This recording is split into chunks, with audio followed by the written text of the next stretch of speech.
পুনর্বাসন ছাড়াই রাজধানীর বংশালের হরিজন সম্প্রদায়ের মিরনজিল্লা পল্লীতে ঢাকা দক্ষিণ সিটি কর্পোরেশন উচ্ছেদ অভিযান শুরু করায় ক্ষোভ জানিয়েছে হরিজন সম্প্রদায়।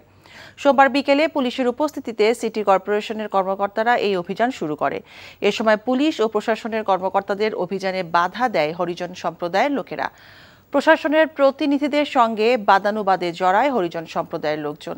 তাদের অভিযোগ, কোনো ধরনের পুনর্বাসন ছাড়াই হরিজন সম্প্রদায়ের লোকদের ৩০০ বছরের পুরনো ভিটা থেকে উচ্ছেদ করছে সিটি কর্পোরেশন। এমন পরিস্থিতিতে মাথা গোঁজার জায়গা নিয়ে শঙ্কায় পড়েছেন বলেও জানান তারা। তবে সিটি কর্পোরেশন বলছে হরিজন সম্প্রদায়ের লোকদের পুনর্বাসনের কাজ চলছে।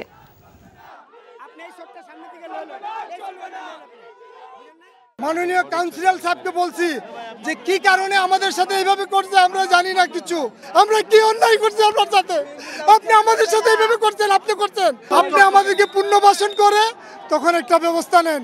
আমরা ৩০০ বছর থেকে এখানে আছি,